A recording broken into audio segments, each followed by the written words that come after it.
Hello and welcome. Today we're going to take a look at the Aosenma CG035 new black edition. This is a very long-flying, high-speed, affordable quadcopter that can carry a GoPro style camera. So the drone comes in this simple rectangular box showing the drone from one perspective here and showing all its features down here.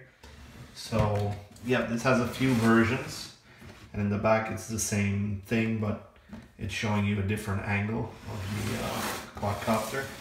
So this version right here is just the simple camera version. It doesn't come with a camera or anything, but it comes with a little mount where you can put your own GoPro camera. So it's pretty straightforward, and even though the packaging shows the white model, this actually has the black version. So let's take a look. Open it up here.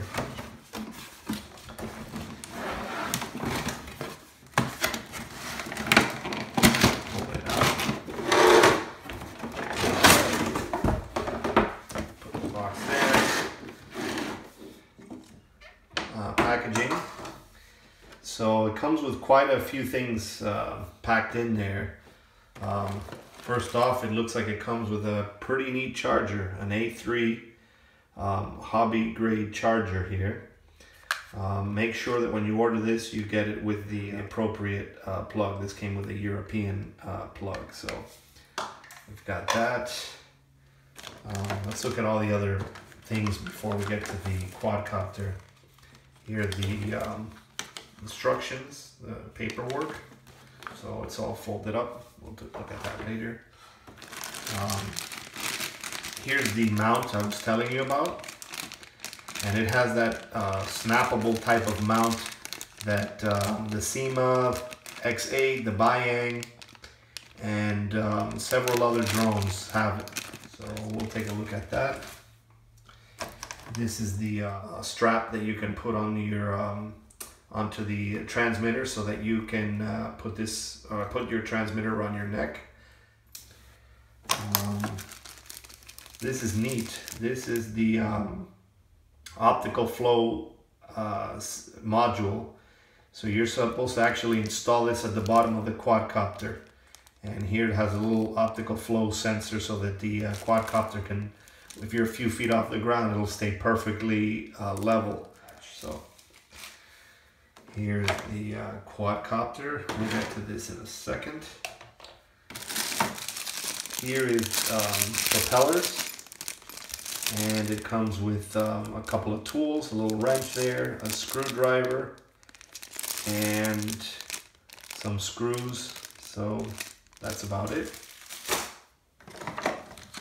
Here are the landing legs that you've got to install. You've got to basically screw in with that included screwdriver. So we'll do that. Here are the propeller guards. And then here is the transmitter. So once everything's all set up, we have this.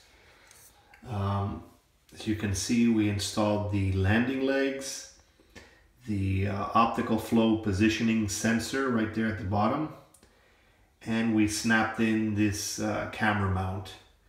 So you can see how the screws go right there for the legs, and then there's a little bit of an overlap there for the optical flow, and it does have a little cable that runs out, and you can put it in any of the three connectors there, because they all look like the same type of connector, so you can pick which one. And then you connect this mount by snapping it in, and you're all set. The propellers already came attached, you know, with these spinners. So now the drone's all set. The first step, of course, is to put in the battery, and we haven't really gone over the battery, but this battery is a 7.4 volt 3200 milliamp LiPo battery, and it gives it a very good flight time of easily a 20-minute flight. But on the trade-off, it does take a little while to charge. So here are the connectors, and basically once you slide this in, they'll make contact and they'll power on the quadcopter. So we'll do that right now. Let's just tuck this away, and then we will slide this in. And you'll see it's already lighting up.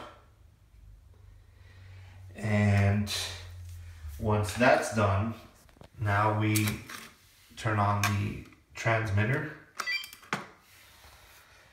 And now this is already bound out of the factory, so there's no need to bind it. The way to calibrate this, if you're at a new location, is you take the left switch here and you go up and down about 3 times and then leave it on the second position. You should notice the lights blinking a little differently. At that point, you spin the quadcopter about 4 or 5 times clockwise, and then when you're done, you put this at the 1 position, the top position, and that should do it. As you can see, this is a well-lit quadcopter, very sharp looking. It does have its GPS antenna here at the top, GPS. It has follow me because the transmitter also has a GPS built in. It has powerful brushless motors and very sleek, cool black design here. It has its optical flow positioning at the bottom. And it's just a very neat looking quadcopter. The last thing I'd go over is this transmitter. It's a very unique transmitter. It might be a little tricky, but we'll go over it. And so basically, here's your typical throttle and rudder. Here is where you would attach your neck strap. Now, if you do have the gimbal version of this, the one that has a little camera and gimbal, this is basically the gimbal control for that. So if you push up, it tilts the camera up, down, and then if you push to the sides, it will tilt the camera to the sides. If you have the 5.8 gigahertz FPV version, this is the frequency button. This is the auto takeoff, auto land button. But the interesting thing about this is you have to tap it 3 times for an auto takeoff and then 3 times for an auto land. This is the on-off switch. This button is for video. This one is for pictures. This button right here is for follow me mode. This one right here might be a kill switch to disable the quadcopter. I'm not sure about that. And now the interesting controls here are these 2 switches. So basically, if you have this at the top position, it basically has the quadcopter in full manual mode. And that one is very tricky because once you're in that mode, there's no altitude hold and there's no GPS. Second switch is GPS mode, and then the last switch is return to home. Now these are the sub modes here.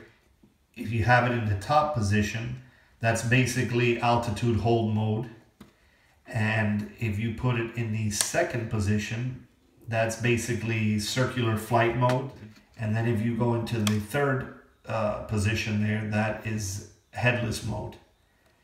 So that's that. Now, of course, you have to be in GPS mode for the follow me to work. And it's recommended that you have this in altitude hold. Now, the last thing here are these LED indicators.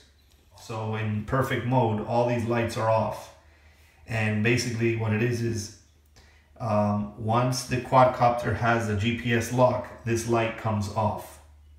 Once the controller has a GPS lock, this light comes off.